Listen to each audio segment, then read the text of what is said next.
One of the most recognizable voices in American journalism joins us for a candid conversation. Chris Cuomo on the moments that defined his career, what he's learned from the inside of major newsrooms, and why he believes the media and the country are at a turning point. No talking points, no shouting, just an honest conversation about the state of America and the future of the news.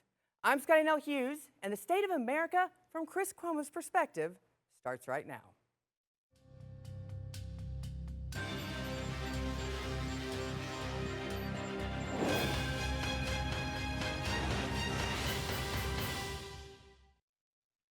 Joining us this week for the first of a two-part series is one of the most consequential figures in modern American journalism. Chris Cuomo's career has spanned the front lines of some of the most defining moments in recent history. Now, he began as a correspondent covering law enforcement and justice, earning national attention for his in-depth reporting on major criminal cases. He went on to co-anchor ABC's 2020, where he tackled complex investigative stories and long-form interviews that demanded both toughness and nuance. Cuomo later became a central figure at CNN, serving as the network's chief legal correspondent, and eventually anchoring Cuomo's Primetime, a role that placed him at the center of the national convention during moments of crisis, from political upheaval to the COVID-19 pandemic. Night after night, he questions leaders, challenges narratives, and helps shape how Americans understand events as they unfold in real time. Now, he's continued this format for the last few years, launching the newest cable TV news network, News Nation, where he anchors the nightly primetime show. Now, along the way, he's interviewed presidents, governors, attorney generals, global power brokers, and while also navigating the pressures, the scrutiny, and the evolution of a media industry undergoing rapid change. Now, few journalists have experienced the highs, the controversies, and the transformations of the modern newsroom as directly as publicly as Chris Cuomo. So this conversation goes beyond today's headlines. What we're talking about, what he's learned from decades inside the media, how journalism has changed, and what he believes the American public deserves from those entrusted with telling the nation's story. Thank you, Chris, for joining me, as I am very interested in getting your perspective on everything. So, you've covered everything from crime, law, politics, everything under the sun. And national crisis, this goes beyond just ABC, CNN. Looking back, which moment do you really feel like most changed how you personally understood power and accountability here in America? 9/11. Okay. 9/11. One step sideways. Congratulations. Well, thank you. I'm back on air. Good luck in all things. And I'm a friend and I'm a fan. 9/11. Where were you on 9/11? In New York City. And I was working at ABC News. And I wound up taking a pizza delivery bicycle because everything was shut down and biking down to where it was. And I did not go there to cover the story. I went there because I had friends who I couldn't find and I couldn't contact. And a lot of them wind up dying. And it changed what I thought life, even thinking about it now, I still get emotionally disturbed by what it was. I thought that this was going to keep happening. It was so easy for them to do. It was so devastating. It was also so fortifying to the American spirit in a way that I had never seen before. They were 5 fingers into a fist very quickly after that moment, as you well remember. But that was the moment, Scottie, where I was like, what I do matters in a different way. And this is not a game. This is not hype. This is often life and death. And we are witnesses to that history. And yet the way that we covered 9/11, the events that happened that day, has evolved, has changed a lot. Even looking back then, we didn't know everything that was going on at that time and the events that happened after because of it.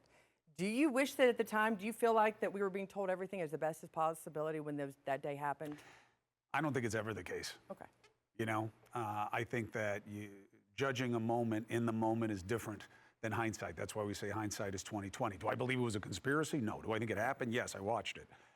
But I would always go back. I know we're not supposed to say that as partners and parents. Oh, I wouldn't go back because then I wouldn't be where I am. And I would redo everything if I could, but that's not how life works. Well, most people don't realize you went to law school. You're a lawyer by trade. You did not really necessarily see yourself going into journalism. No. Grew up in a household that didn't like the media. Do they still like the media? Okay. It depends who you're asking. When my father's comment to me, may he rest in peace, when I was leaving the law and finance to come into this was, why can't you just, if you don't want to do this, fine, but do something that matters to society, like sell crack. Like that's where his perspective was on this. But I made my own way. So how did that day change you then as a journalist in covering stories at the moment, especially breaking news stories? Life and death. I think often in this business, more so these days than when we started, it's artificial, it's manufactured. Division is manufactured, it's amplified by algorithms online. People are opportunists. Right. They're in the business to provoke. They're to outrage, to get clicks, rage bait. Enragement is engagement. Right. That's always existed. And that day, 9/11, everything was real. Nothing needed to be exaggerated. The truth was overwhelming as it was, and it was life and death. And it was the reality that there are forces in this world that want to destroy what America is. And it was a test of what are our limits on that? What are we willing to do to preserve who we are? And how much of us is a we? Which is a question that dogs us to this day. I also think there was the lack of political fighting that happened that day, at least for the first common enemy. Common enemy. They all were together, but at the same time, that eventually split it up. Oh, yeah. And the Republicans started going after Democrats. Democrats started blaming Republicans. Could you imagine today, though? That's what I'm saying. Does it have to take a crisis for the United States? Something major happening on that day? We had it with COVID. We didn't unite under COVID. So does it have to take something as major as a terrorist attack to find unity in America today? I mean, look, I would like to say no. Then I would like to say yes. But the real answer is, I don't know what would be big enough. I don't know, especially with this current administration. I mean, does it strain credulity to think that the president would say, Democrats did it. This is what you get. This is what happened. These are their people, these jihadis. You saw during the Palestine thing. And that they blame each other. I don't know that we would be where we were in 2001. I'd like to think so. But I think that if I were getting on Kalshi, that wouldn't be my bet. Well, that's the thing. And what is the influence of social media and the citizen journalists and everybody having phones now? Is that also helped more divide us than it necessarily did back on 9/11? My opinion, right, 100%, is more always better? No, except when you're dealing with kindness, right? Democratization of media, great. Love it as a concept. I don't think you can look at what's happening on social media, by design, by the way. Okay, that's the part that pisses me off. Right. By design. And think that it's made our politics better. I don't think you can look at it and say that and be reasonable. So I think right now, and it's just starting, it's just evolving, but right now, I don't think it's a force for making things better. At the same time, the only people that people trust less than politicians are the media. You say that's by design. It's historic lows. Based on your experience, is there any way you feel like that this has actually been earned? The media has earned this title to not be trusted? Or how much of it is being exploited because once again, we're in a ratings game? Good question. Ratios of responsibility are very subjective. And what people do is they default to a false premise. Is the media perfect? No, but we've gotten answers like that 100 times. Nobody's talking about perfection. It's talking about whether it's even the minimum standard. And I think there are definitely problems. What I don't like is that the response to, let's say me, that I haven't gotten it done the way people want me to consistently. So the answer is to do it worse, because that's my problem with it. You want to do it better, right, fine, but you're doing it worse, and you're doing it worse on purpose. And you're saying the reason for that is because I made it okay to be bad. So I don't agree with the rationale. I think it's an excuse structure. But yeah, trust is earned, distrust is earned. And we're in a trough. You can't tell me anything that people respect right now. I don't know. We were saying the other day, who can Scottie Nell Hughes tell me is universally loved and respected? Who? I don't know. I don't know. I don't know who I would pick. Maybe for a second, the quarterback from Indiana for winning the way he did. But he's such a big Christian. How long until that becomes, a knock on him? So some would say Donald Trump used to be that way until he actually got political. I don't know. You didn't hear me say it. I've always seen him as a pot stirrer. Because you're a New Yorker. You know the backstory. I grew up with him. I mean, our mothers went to the same beauty parlor. My father knew his father very, very well, knew the president very well. And I've had a very long understanding of him. I have never seen him as a universally liked figure, but he's always been uniquely motivated. And you cannot look at where he is and say he has not been successful in his efforts. You got to see it for what it is. You may like his administration, you may not. But for him to come back and win a second term, for him to win that first term against the machine that was Hillary Clinton, very impressive. Okay, so when you're looking at, when you step back from the headlines that you're reporting on every day, you look at America right now, what concerns you the most about what is happening in your headlines you're having to report?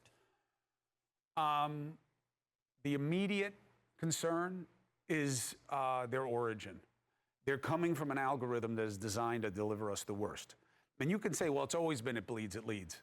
I know, but not like this. And when even local news did, it bleeds, it leads, it's because what? We're talking about protecting yourself, protecting your community. How do you stop the crime? What's going on? That's not what this is. This is, how do I make you upset? How do I make you be opposed to? The division in our country is largely manufactured. You and I know. Right. I mean, look, just look at our relationship. You know what I mean? They would want us to fight like this. But we've always connected on a human level. I respect you as a person. I like how you are to people. You know, I like how you are about your kids. I like how your disposition is towards your work. Do we disagree on things? Of course, of course. But I would never see you as anything but a friend, even if we disagree. The algorithms are trying to make us not be that way. To see you as an enemy. You're not just wrong, you're not just different, you're my enemy. And that's new. So who benefits from it? You talk about the algorithm, who is the algorithm? Who's benefiting from this divide? The people in power and the people who play the algorithm. Is it as simple as Republican and Democrat? Or is it across the board? No, I mean, look, the binary structure of it I think is really damaging. I am not nonpartisan, I am anti-partisan. So is George Washington, by the way. If I could wave a wand, I would wave a wand and the parties would not have control of the primary process anymore. Has this changed, or have you always held this view? Or has this changed over the last 10, 15 years? No, it hasn't changed, and I'll tell you why. I have changed, but this disposition hasn't because of how I grew up. Politics. But your family was all Democrat. Oh, 100%. Okay. But, well, yes. Democrat at that time. The Cuomo family was. My nuclear family. Outside of that, no, it wasn't. There was always a division in my family. You know, Italians, a lot of them are very conservative. And I married into an absolutely Republican family, whom I love to death, the best people. So blessed to still have them both. But raised the way I was raised, politics was a horrible influence on my upbringing. It changed my life in bad ways early on. Watching the media with my father, watching the opposition, watching what it took, watching the prostitution that money introduces into this. I have never had a good feeling about it. There was never any chance that I would go into it. I didn't even like when Andrew went into it. I always felt that he had so much more potential than just politics. And I know a lot of his fans will be like, what are you talking about? He was a three-term governor. I get it. But as his brother, Andrew is so smart. He's so capable of doing things that I'm more excited about this phase of his life than I was the last chapter of his life. So I've always been anti the system, always, including the media system, because they didn't like me either. It's like this, the media and politics go hand in hand. 100%, they didn't want me in it. I couldn't get a job. Okay, That's wait, why they I didn't want worked you, at wait a Roger minute. Ailes. Tell me this, how you couldn't get a job, they didn't want you in it, and yet you ended up being the golden child of one of the largest news networks in the world. Well, I don't know. You had the primetime shot. Oh, I was the number one. Yes. But I don't think I was the golden child. Anderson is the golden child of CNN, and justifiably so. I don't like why they fired me, but that wasn't Anderson. I wish him well, and I respect him. And I feel like that about a lot of people at CNN. But you were still the prominent person. They put you on all the toughest stories. They always said, I did well, but that's why. Because I did well. And my ratings were my resonance there. My relevance were my ratings. If I hadn't rated well, I wouldn't. That's always been the truth for me. Roger Ailes told me that. And for those who don't know, Roger Ailes is Fox News. So that was the kingmaker at Fox News. That was my first job. Okay. Because I couldn't get a job anywhere else. And they were like, oh, you got to go to Topeka. I was like, I'm not going to Topeka. I'm a lawyer. I understand things. I don't want to be first at the fire. You know, now I'm a fireman, but I don't want to be the first reporting on a fire. So he gave me a job. He gave me a chance. And he said, if you make it here, I'll teach you everything you need to know as the tools go. And if you fail, you're out. But what do you care? Because you don't really want to do it anyway. So I couldn't get in. And then I got into ABC News after a few years at Fox because they wanted my stories that I was doing. That's why they hired me. Peter Jennings wouldn't even talk to me, may he rest in peace. The big anchor from ABC News. Never accepted. So always renegade. Ethic. It was success. And do you get enough credit for that? Do you feel audience. like in all of your okay? Doesn't do you care? matter. Okay. Doesn't well, matter. what does matter is because when we come back, we're going to continue this candid conversation with Chris Cuomo about what it really is like to sit at the center of America's biggest stories, how the media has changed from the inside, and why he believes this country might be at a turning point. That conversation is next.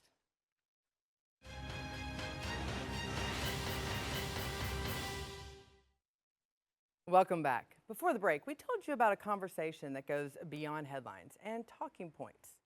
Chris Cuomo joins us now to talk about his years inside major newsrooms, the pressure shaping today's media, and what Americans need to understand about the moments that we're living in. Thanks for staying with us, Chris, on this. Thank you for having me on. And again, I wish you much success. Well, I appreciate it. I'm going to need it because there's always a changing amount of breaking news that happens, and it does change the newsrooms. Moments like COVID, political unrest, global conflict, journalists are expected to inform without inflaming. But yet, do you feel like the majority of the media currently is successful not only in just delivering the information and not becoming an accessory to it? Can we just say the who, what, where, and when, and not the why? You can. You just won't make the same money. You won't get the same clicks. You won't have the same relevance. And, you know, it's a very slippery slope. You get into the business because you want to do it the right way. So you want to do good. But you got to do well in order to have the platform to do some good. So what does that mean? Well, you got to make money. News business. How do you make money? These days, clicks. Clicks. How do you get clicks? By doing what Megyn Kelly does, by doing what Don Lemon does, by doing what David Pakman does, you know, and all these other pod bros who are provocateurs. And they'll say, well, I'm not a journalist. I don't know what the line is anymore. But you get paid for provocation. That's the way it is right now, which is why the way I do the job is not a great business model. And I understand that. And sometimes it's frustrating. You know, I'll be talking to some kid who's got more people listening to their podcast than I do about politics. And I'm like, how? Because that's what gets paid, is them saying whatever, you know, whatever exaggerated things they're saying about the right or the left. But isn't that frustrating? Because then you have the American society complaining about how we're divided and how angry we are, and yet the attention they give is to people that are angry and divisive. So who's in charge of this right now? Whose fault is this? Plenty of blame to go around. I try, the older I get and the more I go through, to divide everything that I'm about professionally and what I control and what I don't control. And you were saying earlier off camera, you trust your audience. That's a beautiful thing, and I hope you always keep it. And it can be tricky to do that because sometimes they're sending you messages about what they want and what they don't want. And the desire for an echo is deeper than I've ever seen it before in the American people. So I know what I control what I do, and how I feel about what is done to me. Everything else, I leave to the noise sphere. Well, that noise sphere is also, I feel like, having a major effect on politics today. I mean, think about it. We talk about we need campaign election reform, we need finance reform. Do we need media reform? Are you seeing that the media is either manipulating politics or politics manipulating the media? I mean, they go hand in hand right now. They do. Look, my answer would have been always let the people decide. Let the marketplace decide. But they're learning from the media. They're getting their information from the media. So are they really getting to decide? Social media has changed my calculus. Okay. Now, look, I'm in social media. I'm about to say, you have a podcast. No You're question, online. no question. I'm in there. You have a TikTok? I'm on the platforms. I got all of it. Rose runs the TikTok, but that's okay. That's an upgrade. But I do all of it. I'm doing the shorts. I'm doing them in the car on the way here. I'm trying to play the game. Why? Because if you're going to be in the business, you're going to be in the game. How you play is up to you. But. I've never seen anything like what we're allowing on social media with these algorithms. Because of Section 230 in that, early 90s internet law, that they don't have any responsibility or accountability. And the idea was, well, they're not publishers, and we want the internet to have a chance to get going. Oh, it's gotten going. And they are more publishers than you and your bosses will ever be. They curate, contact, and control what gets to their followers in a way you never could. And they have no responsibility. And they'll tell you, the algorithm is designed, Scottie Nell, to play to provocation and to outrage. That's what sells. You can't say that. You know what I mean? If you said that, Right. it hurts this brand. Absolutely. If I say that, I got News Nation, I got Sirius XM on me. What are you doing? So then you have to ask, why is this even be allowed? Do we need more regulation? And where does that fine line of freedom of speech, freedom of the press? I get it. Because I mean, people use it to tie the noose around your own neck if I totally they don't get like it. you. I'm So telling you, it is the what right is question. How do you get that genie back in the bottle? I don't know. I mean, look, we both know that the answer is you can't get a genie back in the bottle. You can't close Pandora's box once the salt starts to spread. But I don't know what the answer is. And I think that's okay. I think that often in life, in politics, it's an easy excuse structure. Well, if you can't solve it, then don't complain about it. No, that's not how politics works. Most elections are decided by grievance. And it's not how life works. When in our friendship, when you're like, hey, man, when I send you a message, you send me a message back. And you're not, and that's a problem. Right. Okay. It's not because you know the solution, but you're not happy about it. And we got to work on it because that's a relationship. I feel that way about this. This isn't working. And it's not working because how it's designed and allowed to work. It doesn't make sense that every other form of media has some kind of strings on it, except the one that is the most corrosive. It doesn't make sense. What to do about it? That's why we have elections. That's why we have leaders. I'm not one of them. But do you really feel like, and we're talking about Donald Trump that was literally brought to power because of his ability to handle social 100%. media and do it in 2016. Do you really feel like you're going to see social media? I mean, they're loving it. Elon Musk, all the social media platforms are loving it because it just brings more traffic to them. I know. You're asking the coyote to police the hen's house on this know. one. So do you really actually believe that this is ever going to happen? Or is it going to be, are the people finally going to say, we have enough? We need truth and facts that we can't get anywhere right now, especially on social media. Are they just going to give up? Well, no. Okay. I don't believe in ever giving up. Ever. You lose, but you don't give up. And that is certainly the American mentality. I don't think it's about truth and facts. I think that the good news is it's more obvious and less ineffable or inscrutable than those concepts. I don't even know if this is real. Is that Scottie Nell Hughes, is that a person? Right. Or is it AI? Did he really say that to her, or did they fake it? You know, did Alex Preddy really kick out that light? I can't tell you how many people are sending me the video and saying, hey, you work on cars. I don't think a taillight can be kicked out like that. It's like, well, and they feel genuine about it. They are 100% convicted by that. 100%. What's real, what's fake? In the AI age, I think that's a much more basic thing that gives us an avenue of opportunity, which is, well, if you want to go down that road of how we vet, let's have that conversation. Because right now, the only vetting is on, will this fake video of Scottie Nell Hughes picking up Cuomo and throwing him off the set, is that going to do well for us? That's the only lens right now. So if you add anything, you're moving in the right direction, in my opinion. Well, the question is that integrity at some point the people are going to go, we can't take this anymore. There's got to be a breaking point. Just like there's a breaking point in politics, there's got to be a breaking point in media that people are going to want to know the truth on this. But they may just say, and that's why I watch Scottie Nell Hughes. And that's why they should. Thank you, Chris Cuomo, for joining us and sharing your perspective on the media. I really appreciate it. You know, this conversation reminds us why context matters and why experience still counts in an era dominated by noise. Now, Chris Cuomo's career has taken him through the highest levels of American journalism, inside major newsrooms, and directly into the moments that shape national debate. But what has stood out tonight wasn't just where he's been. It was how clearly he sees the challenges facing the country and the media right now. Today, through his independent platforms and long-form conversations, Cuomo continues to engage directly with the public, free from traditional newsroom constraints, focused on analysis, accountability, and dialogue rather than outrage. And whether people agree with him or not, his work reflects a broader shift in how Americans choose to consume news and whom they trust to deliver it. At a time when confidence in institutions is strained and the country is searching for clarity, conversations like this one matters. They don't solve anything, but they create space for honesty, reflection, and at the very least, a deeper understanding of what's really at stake. Our thanks to Chris Cuomo for joining, and to you for taking the time to engage in a discussion that goes beyond the headlines. Until next time, I'm Scottie Nell Hughes, and this has been Perspective.